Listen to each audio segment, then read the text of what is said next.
quero iniciar hoje dando um testemunho pessoal.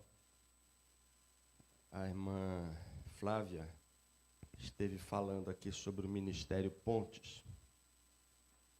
E antes, a irmã Denise falando aqui na classe dos adultos, e a gente descobre que participando das diversas atividades as coisas vão se completando. A Denise falando aqui que às vezes nós temos problemas no nosso lar e a gente precisa aprender a mudar aqui, não é? Eu gostaria muito que tivesse um versículo na Bíblia que falasse para o outro, não para mim, mas não tem. Todos eles falam para mim. Então a gente precisa aprender a mudar. E é essa transformação que eu vivi aqui na igreja do Maracanã. Teve um domingo que o Davi ficou correndo aqui, para lá e para cá, como ele sempre faz. E o negócio me incomodou muito. Incomodou muito. E ele sentava ali, mais ou menos perto ali onde está o Alessandro e a Gabriela, ia lá no pai, voltava e corria. Eu falei, será que esse pai não segura ele?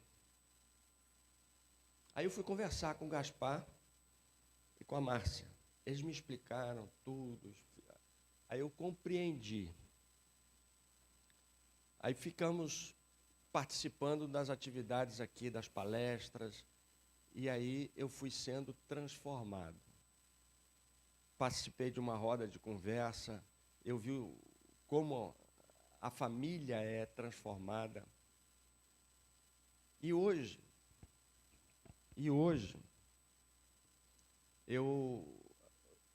recentemente eu estava ali onde eu sempre sento ali, onde está com a Glauceide, e ele estava correndo aqui, e eu me percebi, não percebendo que ele estava correndo.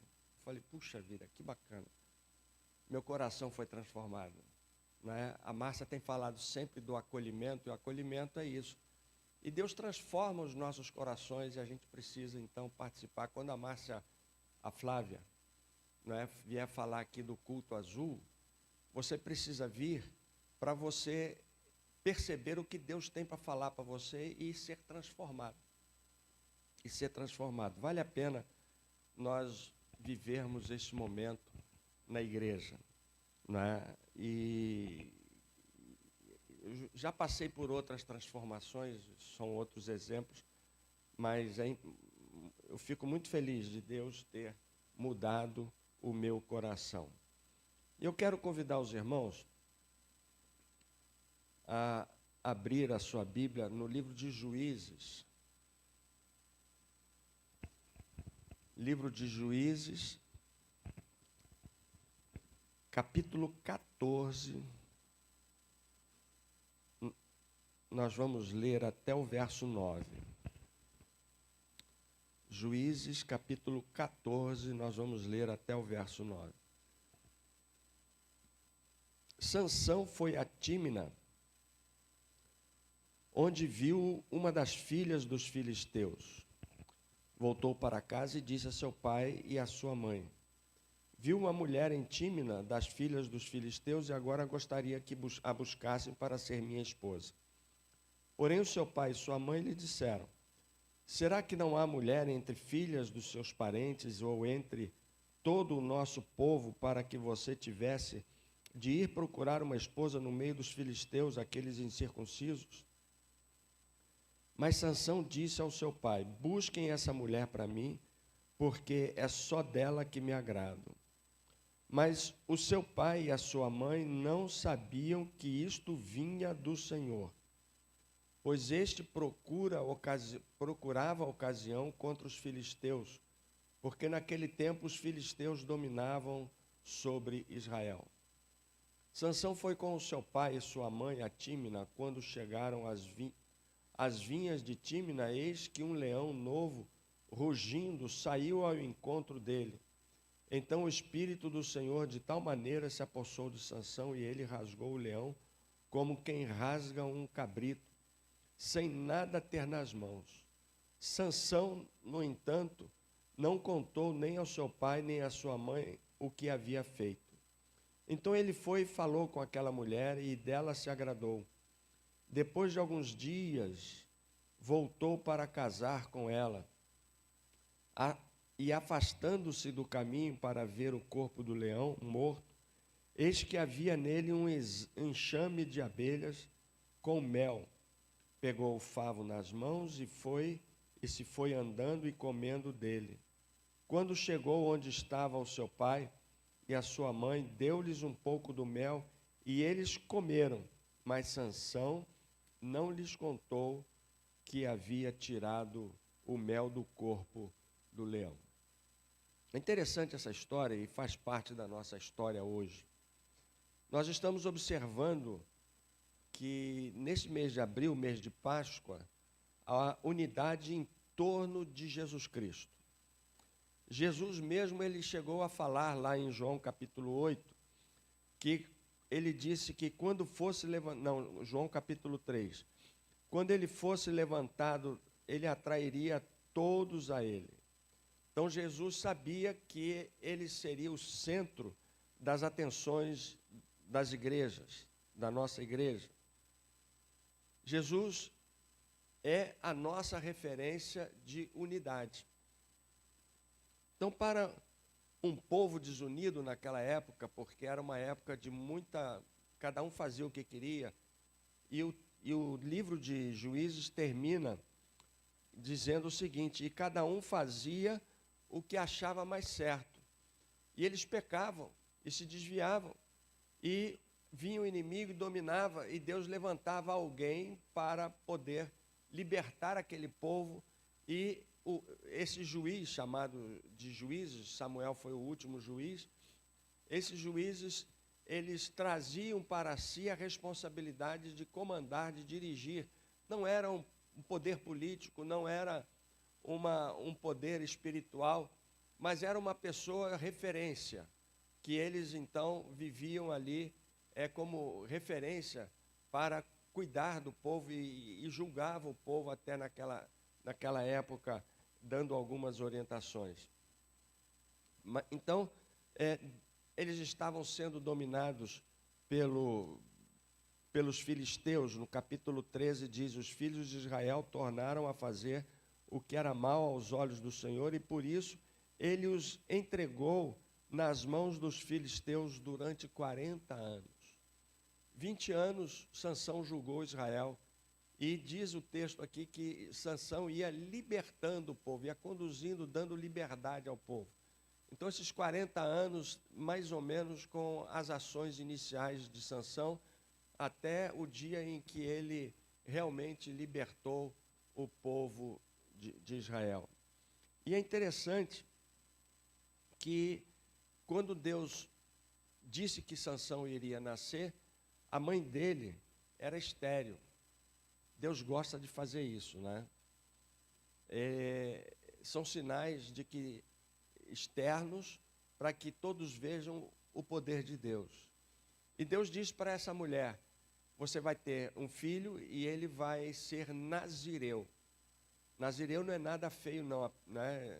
Pode ser que você pense, poxa, né? Nazireu. Nazireu, a palavra dá a ideia de alguém consagrado para Deus. E tinha algumas características para ser um nazireu. Não podia beber vinho, não podia, cortar o cabelo, e não podia tocar em mortos, tá? E não podia tocar em mortos. E Sansão não escolheu ser nazireu, foi Deus que escolheu Sansão para ser nazireu. E ele era um cara rebelde, era um cara que fazia tudo errado. E quando nós vemos o início da história, quando ele apareceu na história, eu fiquei imaginando como é que ele era antes desse momento.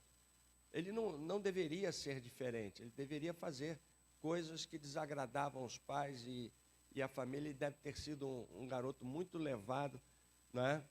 Que fazia as coisas que não gostava, que Deus não gostava também. Então,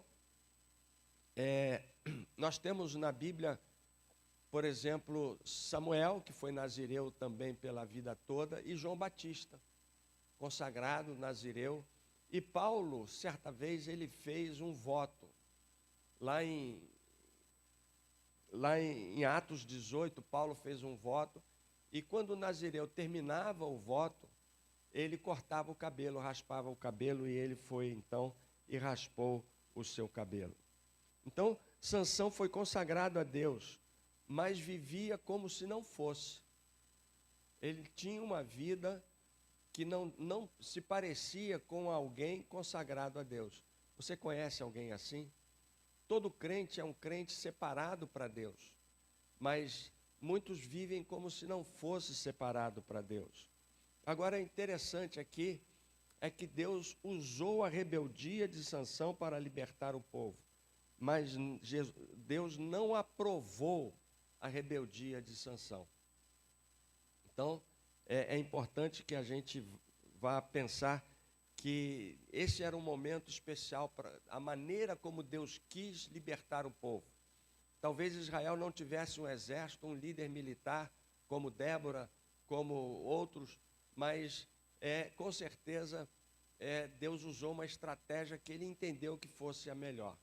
Deus não aprova um desobediente, mas Deus pode usar um desobediente. Então Deus destruiu completamente os filisteus com a morte de Sansão. Lembra? Ele foi colocado lá naquelas duas pilastras. E eu fiquei pensando, não sei se eu posso fazer isso, se eu tiver errado, o pastor Selmir me corrija, não é? Fazer uma comparação entre Sansão e Jesus, porque Jesus ele foi pregado na cruz, seus braços estendidos, e ali ele trouxe libertação.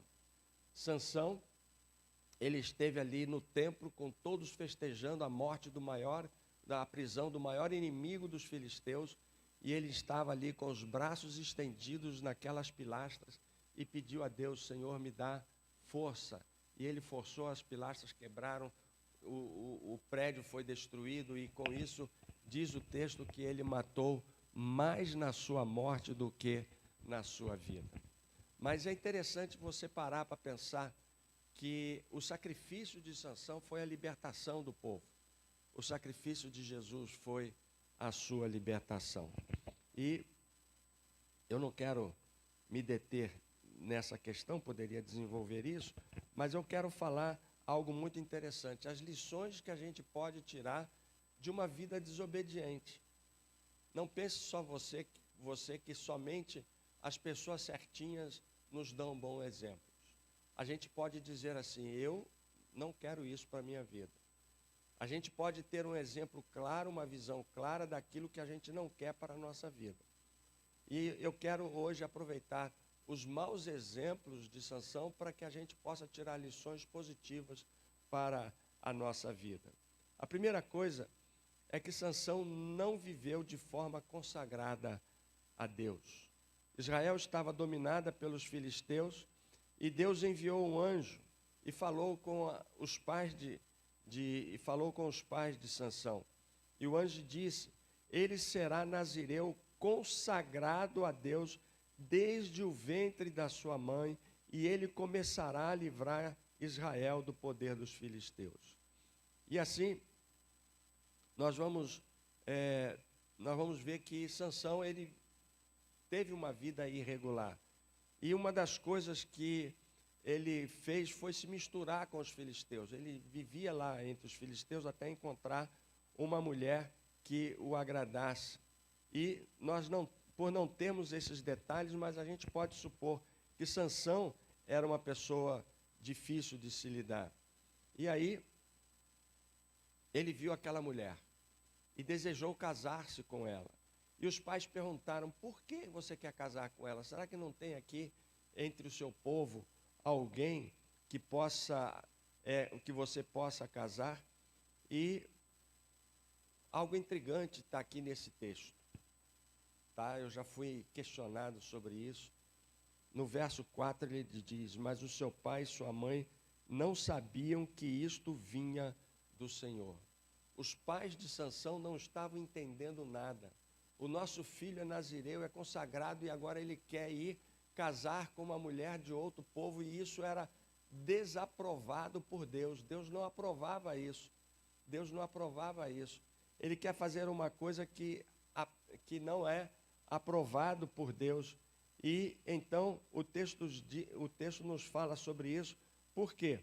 Porque com certeza Deus, essa era a estratégia de Deus, não é? E Deus usou Sansão para libertar o povo, apesar dele ser consagrado, mas não vivia como aquela pessoa consagrada. Talvez você possa pensar assim: se Deus usou Sansão, eu posso ter uma vida aí, não é, desconsagrada, e Deus vai me usar também. Mas você tem que pensar no pacote todo. Sansão, ele viveu daquele jeito porque Deus aprovou, Deus sabia o que ia fazer no final. Mas olha só, o pacote todo. Ele foi humilhado, foi desonrado, ele teve os seus olhos furados, ele foi preso, foi abandonado, foi traído. Você já passou por alguma traição? Né? É coisa muito difícil. Ele foi traído pelos seus, por aqueles que estavam próximos, teve os seus olhos furados, foi escarnecido, ele sofreu pra caramba. Se você estiver pronto para a realidade sofredora de um desobediente a Deus, vá em frente, né? Mas saiba que Deus não aprova isso. Isso é um caso que a gente tira lições positivas de atitudes que Deus não aprovava normalmente. E é claro que Deus, nesse momento, estava usando Sansão, preparando Sansão para aquilo que ele realmente queria. Deus nos chama para sermos fiéis a Deus. Deus não nos chama para outra forma. Se somos consagrados a Deus, nós precisamos ser fiéis. Jesus disse que todos odiarão você por causa do meu nome, mas aquele que ficar firme até o fim será salvo.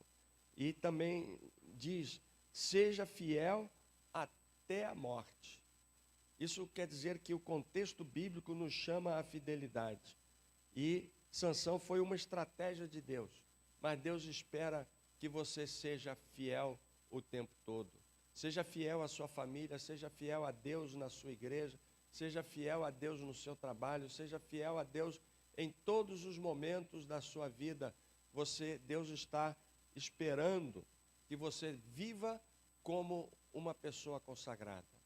Que as pessoas, ao olharem para você, possam dizer assim: essa pessoa é um crente consagrado, devotado ao Senhor Jesus Cristo, porque a vida dela é uma vida, a vida dessa pessoa é uma vida que nos dá essa garantia.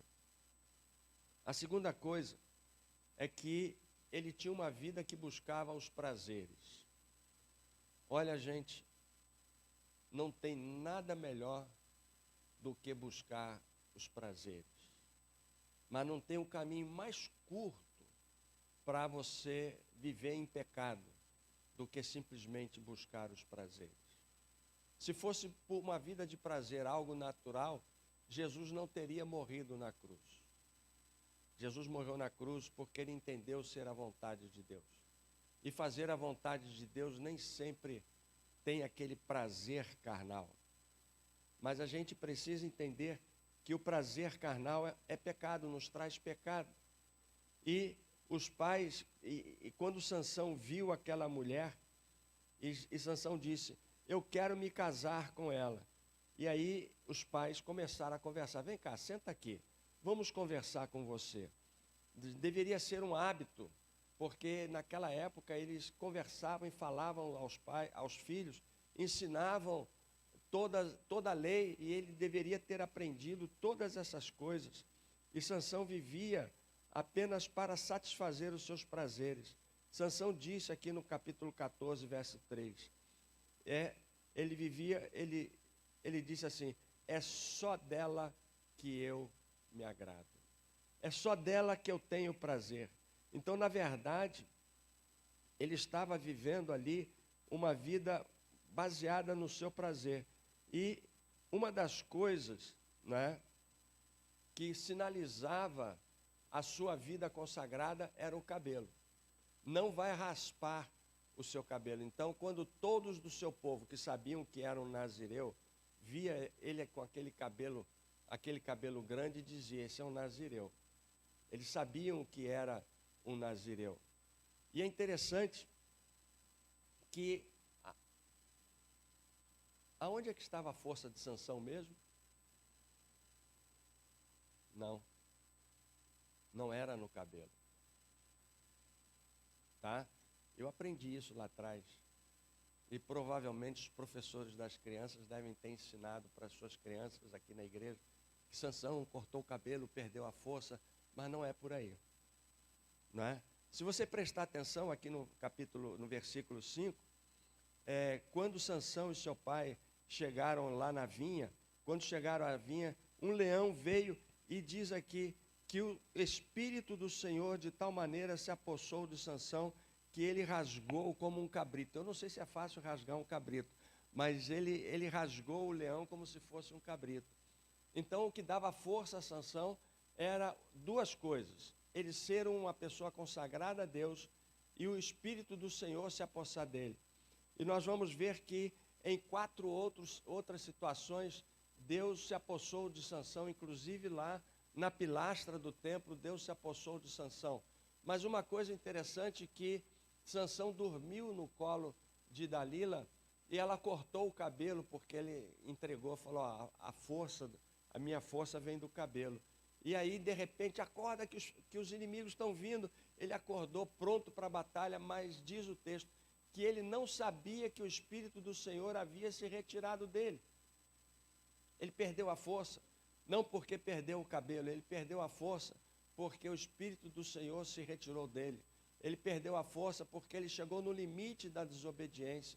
Ele perdeu a força porque Deus não se agradava mais daquele momento.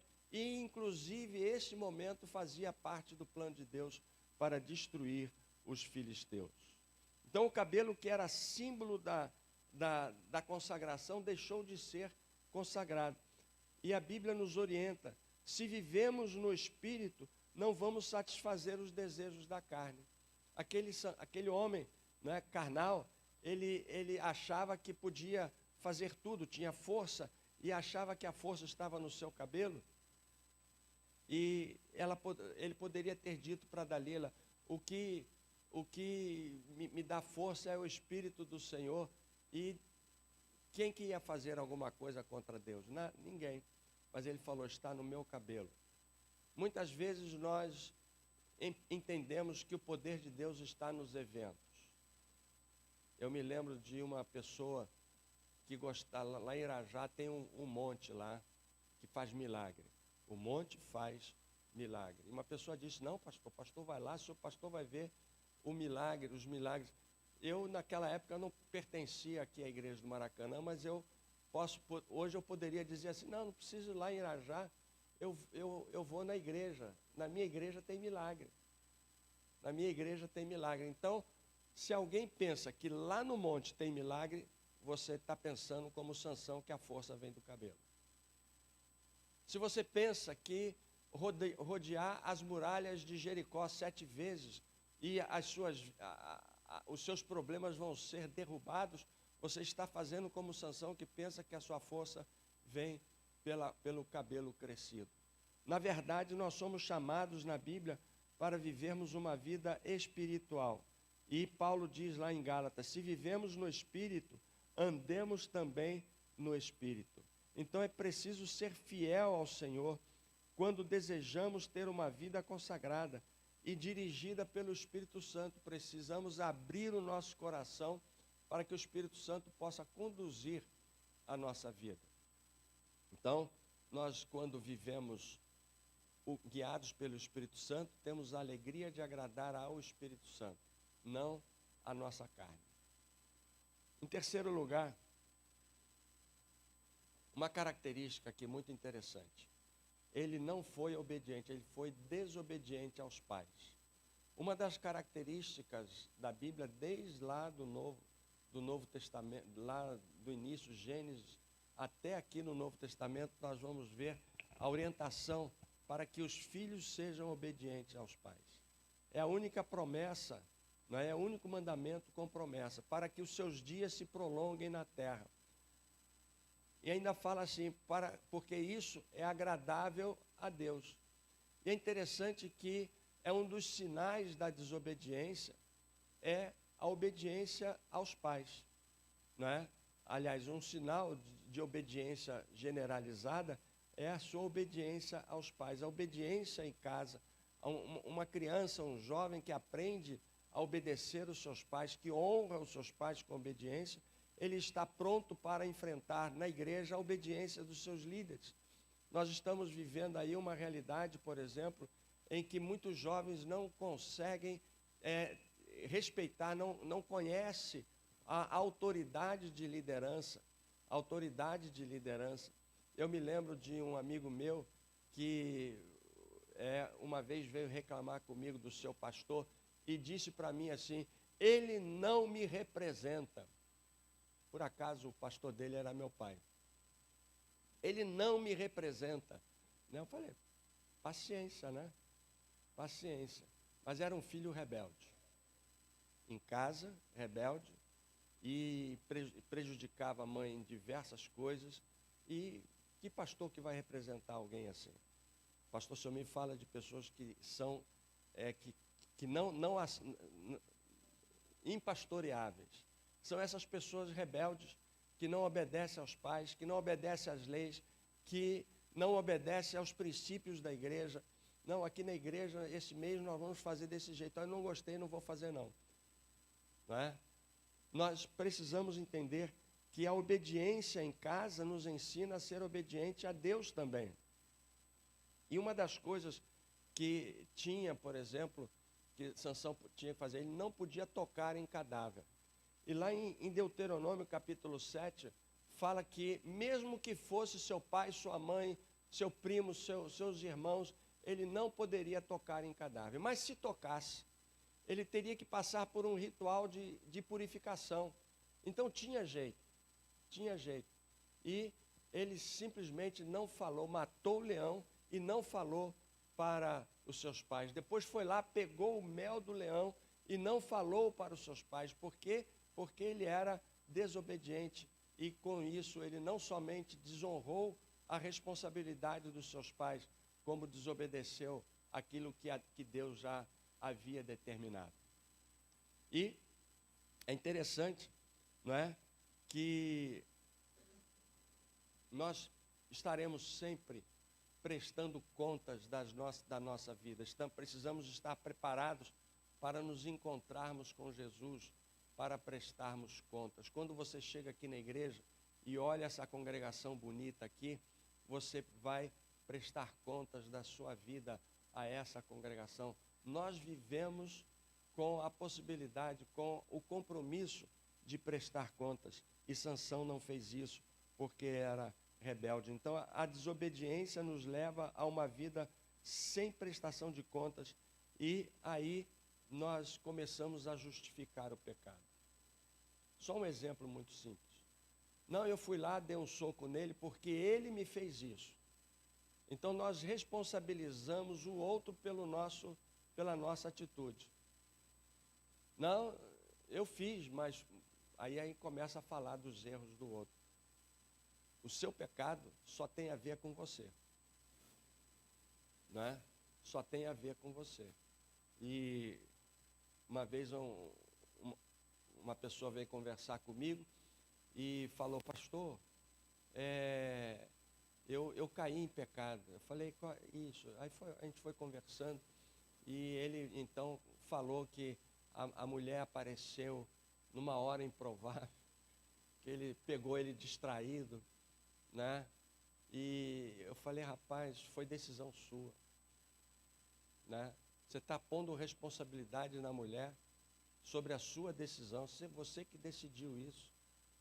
Você que decidiu isso.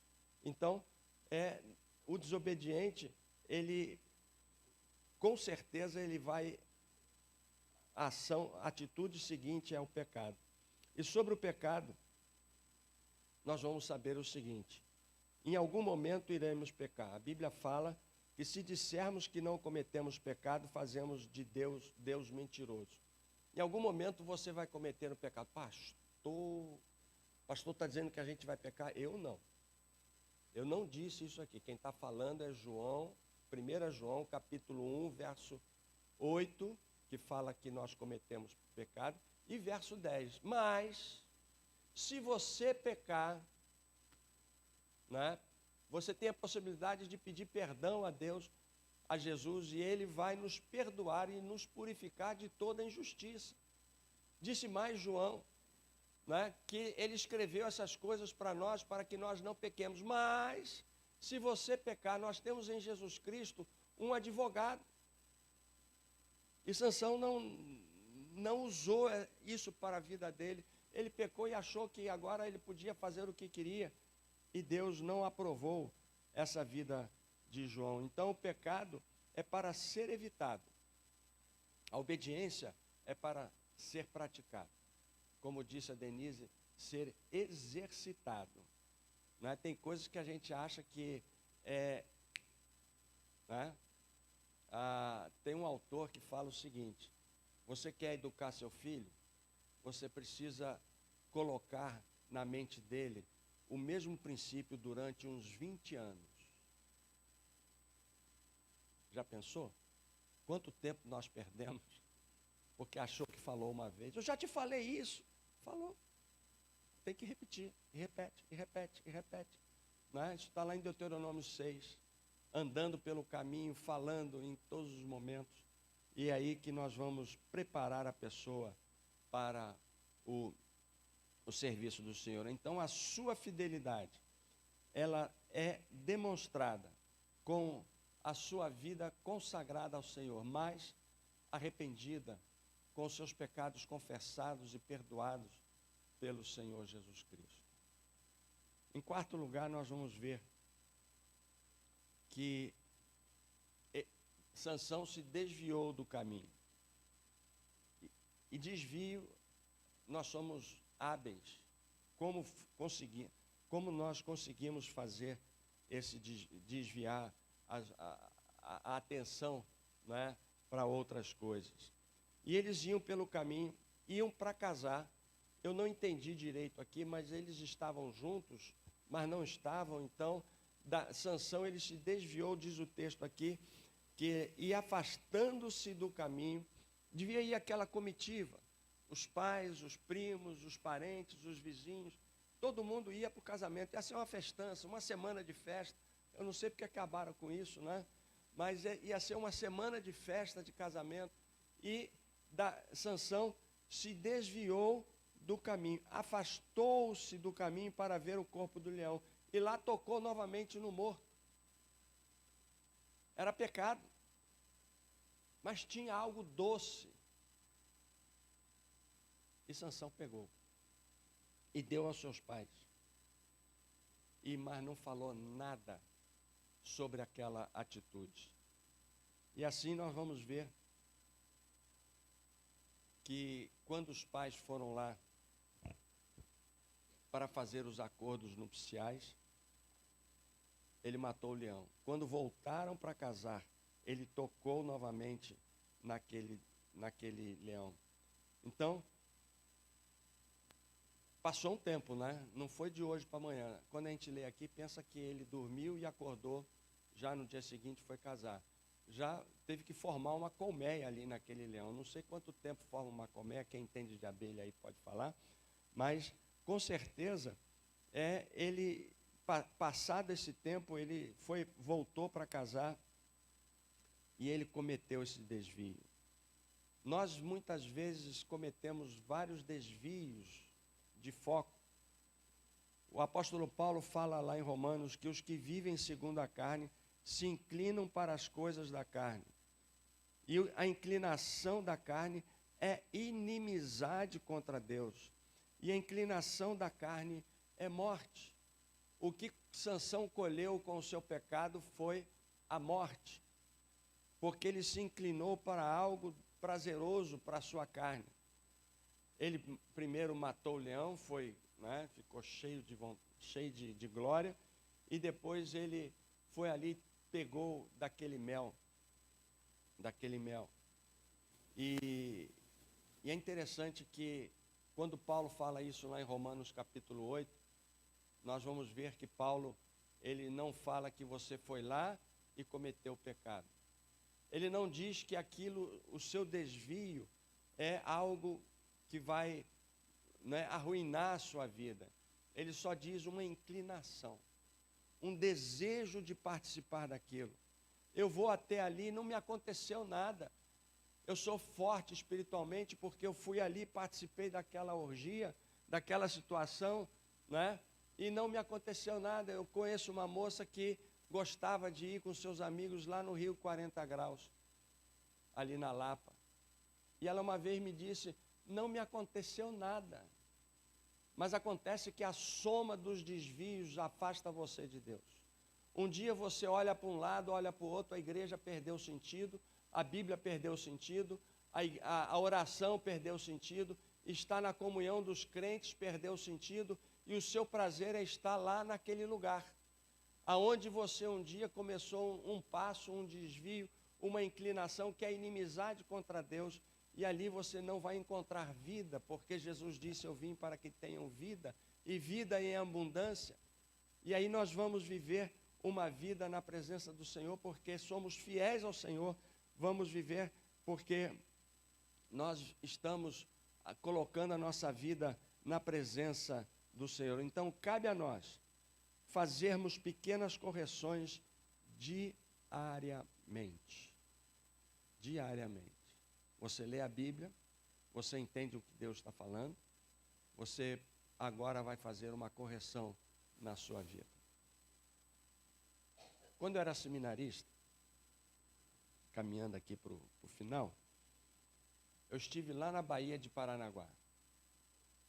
Paranaguá é uma cidade, o porto, né, no Paraná, Paranaguá, e havia muitas igrejas, batistas, Assembleia de Deus, naquelas comunidades que só chegava de barco.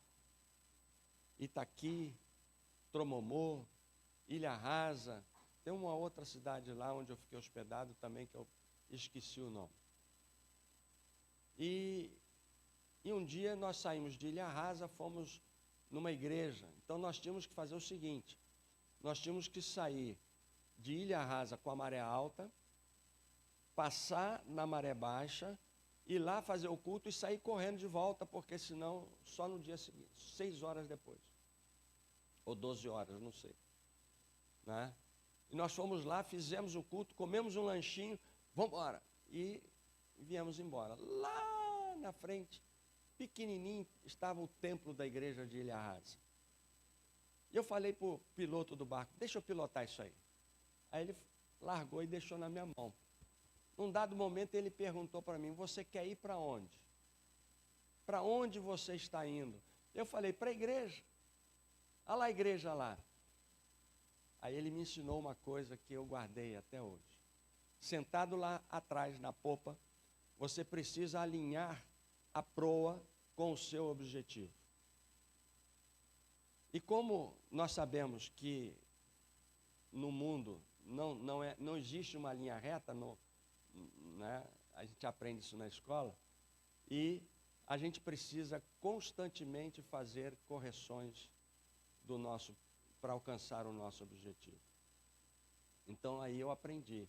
Ele falou, do jeito que você vai, não vai nem passar, não vai nem encostar na ilha.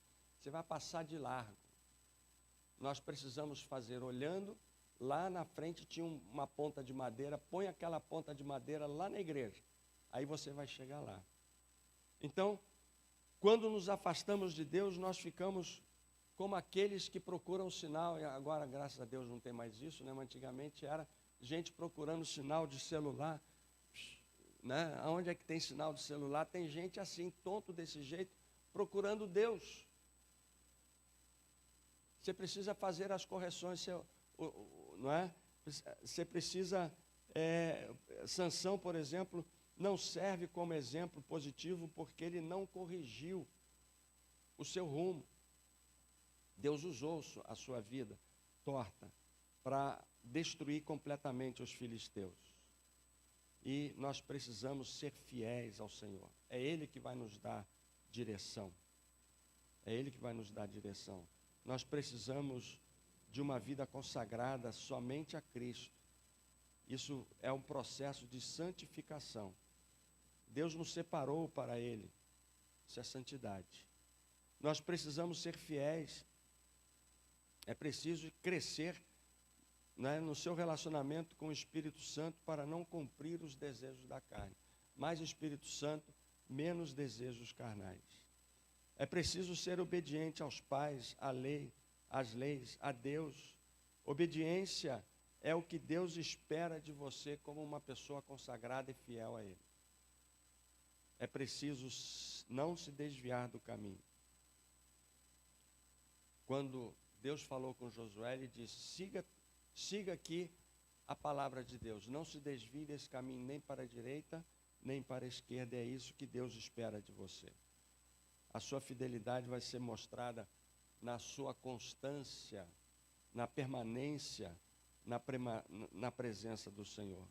Deus sabe que você não é perfeito.